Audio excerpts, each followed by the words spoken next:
Equation अगर exact नहीं है तो उसको हमने इंटीग्रेटिंग फैक्टर के जरिए से सॉल्व करना सीखा, और 4 केसेस हमने डिस्कस किए हैं जिनके अंदर हमने ये डिस्कस किया कि किस टाइप की इक्वेशन होगी तो किस टाइप के जरिए से उसे एग्जैक्ट बना के सॉल्व करेंगे। अस्सलाम वालेकुम डियर स्टूडेंट्स, आज मैथ 401 डिफरेंशियल इक्वेशंस की नई वीडियो के साथ professor Farooq easy approach to maths के प्लेटफॉर्म से आपके सामने हाजिर है। स्टूडेंट्स, लास्ट जो हमारा लेक्चर था उसमें हमने ये सीखा कि एग्जैक्ट डिफरेंशियल इक्वेशन क्या होती है और एक एग्जैक्ट डिफरेंशियल इक्वेशन को हम कैसे सॉल्व करते हैं। आज हम देखेंगे स्टूडेंट्स कि अगर डिफरेंशियल इक्वेशन एग्जैक्ट नहीं है, यानी हमने कंडीशन ऑफ एग्जैक्टनेस चेक की तो उसने उसको फुलफिल नहीं किया, यानी हमारी जो गिवन डिफरेंशियल इक्वेशन है वो एग्जैक्ट नहीं है, तो फिर हम किस तरह से उसको एग्जैक्ट बना सकते हैं, किन किन केसेस में उसको एग्जैक्ट में कन्वर्ट कर सकते हैं और सॉल्व कर सकते हैं। उसके लिए वेरी इंटरेस्टिंग कॉन्सेप्ट है सबसे पहले स्टूडेंट्स इंटीग्रेटिंग फैक्टर का। तो यहाँ पर इंटीग्रेटिंग फैक्टर को हम कोशिश करते हैं डिफाइन करने की। तो इंटीग्रेटिंग फैक्टर क्या होता है कि if M x y d x plus N x y d y is equal to 0 जो है वो डिफरेंशियल इक्वेशन एग्जैक्ट नहीं है, यानी उसमें ये जो कंडीशन ऑफ एग्जैक्टनेस है partial M by partial y that is not equal to partial M by partial x, यानी ये कंडीशन फुलफिल नहीं होती। तो फिर अगर एक ऐसा फंक्शन जिसका नाम हम फर्ज करें यहाँ म्यू रख लेते हैं कि म्यू ऑफ एक्स वाई एक ऐसा फंक्शन है सच दैट कि जब हम इस डिफरेंशियल इक्वेशन सारी को म्यू से मल्टीप्लाई कर देते हैं तो उसके बाद अब ये डिफरेंशियल इक्वेशन एग्जैक्ट बन जाती है। तो ये जो फंक्शन होगा जिससे मल्टीप्लाई करने के बाद आपके पास दी गई डिफरेंशियल इक्वेशन स्टूडेंट्स जो है वो कन्वर्ट हो जाती है एग्जैक्ट में। तो ऐसा जो आपके पास फंक्शन है उस फंक्शन को हम कहते हैं इंटीग्रेटिंग फैक्टर। अब यहाँ पर हम इसको थोड़ा एक्सप्लेन करते हैं with the help of some example कि यहाँ पर ये डिफरेंशियल इक्वेशन है हमारे पास। अगर हम इसको कंडीशन चेक करें इसकी जो है एग्जैक्टनेस की, तो यहाँ पर partial M by partial Y is not equal to है आपके पास partial N by partial X के। तो इसका मतलब है कि ये हमारे पास जो दी गई डिफरेंशियल इक्वेशन है ये एग्जैक्ट नहीं है। अब जब ये एग्जैक्ट नहीं है तो फिर हम एक फंक्शन लेते हैं 1 over x square plus y square. अब क्या करते हैं हम स्टूडेंट्स इस फंक्शन से इस डिफरेंशियल इक्वेशन को मल्टीप्लाई कर देते हैं। मल्टीप्लाई करने के बाद जब हम इसको सिंपलीफाई फॉर्म में लिखेंगे तो ये हमारे पास डिफरेंशियल इक्वेशन आती है। अब अगर हम इसमें कंडीशन ऑफ एग्जैक्टनेस जो है उसको चेक करने की तरफ बढ़ते हैं, यानी हमारे पास यहाँ पर आप देखें m आपके पास आ जाता है 1 minus x by x square plus y square और n हमारे पास आ जाता है जो है वो minus y over x square plus y square. तो अब उसी तरह से partial derivative with respect to y m का लेते हैं और x का हम partial derivative with respect to n लेते हैं। तो यहाँ पर अगर हम देखते हैं तो my is equal to nx है, यानी partial derivative of m with respect to y is equal to है partial derivative of n with respect to x। तो अब ये जो हमारे पास डिफरेंशियल इक्वेशन है यानी गिवन डिफरेंशियल इक्वेशन जो कि इस फॉर्म में आ गई है, अब ये एग्जैक्ट है। क्यों एग्जैक्ट है? क्योंकि इसको हमने इससे मल्टीप्लाई किया है तो ये एग्जैक्ट में चेंज हो गई है। अब देखिए पहले एग्जैक्ट नहीं थी, इस फंक्शन से मल्टीप्लाई करने से ये एग्जैक्ट में चेंज हो गई है। तो यही हमने कहा है कि ऐसा फंक्शन जिससे मल्टीप्लाई करने से डिफरेंशियल इक्वेशन एग्जैक्ट में चेंज हो जाए, एग्जैक्ट डिफरेंशियल इक्वेशन आ जाए, उस जो आपके पास वो जो फंक्शन है उसी को तो हम इंटीग्रेटिंग फैक्टर कहते हैं। तो यहाँ इस एग्जांपल में ये 1 over x square plus y square जो है ये हमारे पास इंटीग्रेटिंग फैक्टर होगा।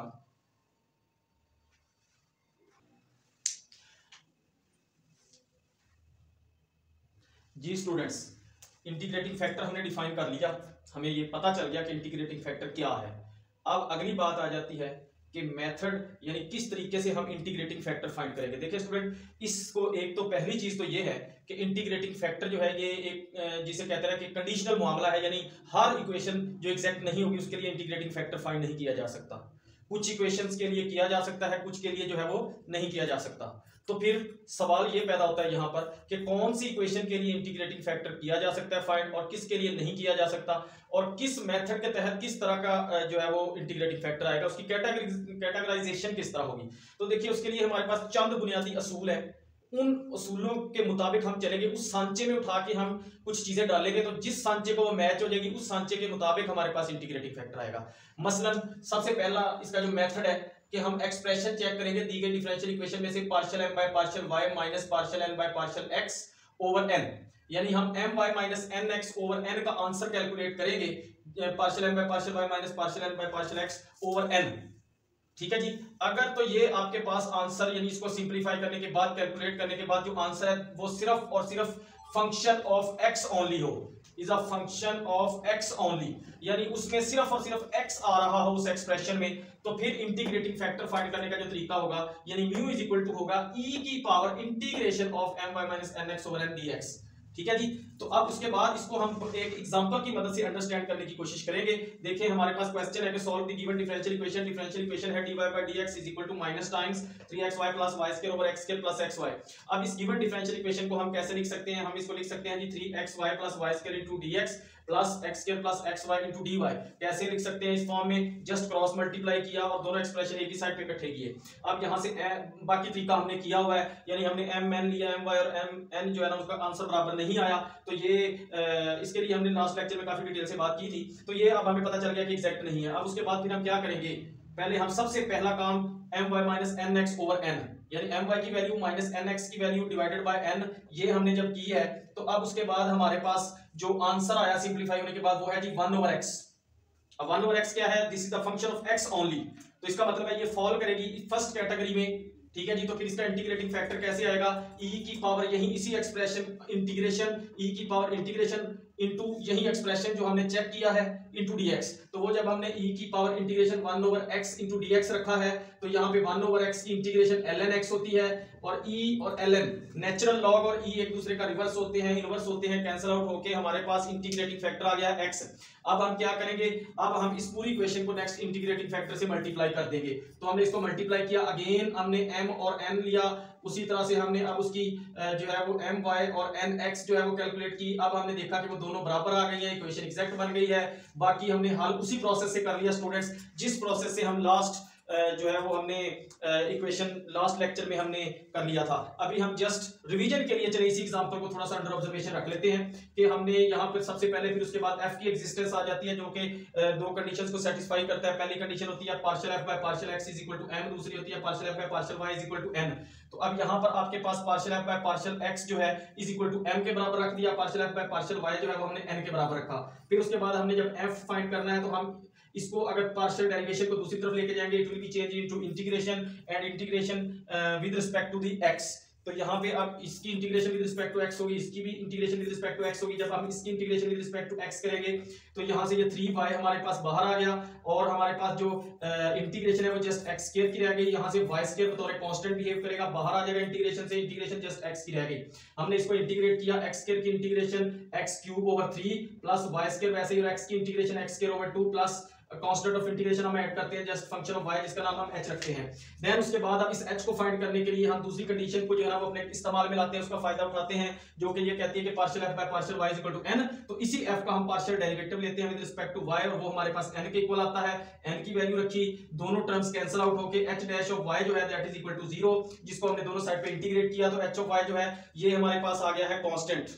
अब h ऑफ y हमारे पास कांस्टेंट आ गया है, इसको दोबारा से यहां रखा तो फंक्शन हमारे पास क्या आ गया 3y x cube x plus y square x square over 2 plus some constant. और सॉल्यूशन क्या होता है? f is equal to some constant. तो ये f की वैल्यू is equal to some other constant c2 रखी, c1 को अगर उधर ले जाएंगे तो c1 minus c2 minus c1 again a constant होगा, तो ये इस डिफरेंशियल इक्वेशन का हमारा सॉल्यूशन हो जाएगा। स्टूडेंट्स नेक्स्ट है अपने मेथड 2।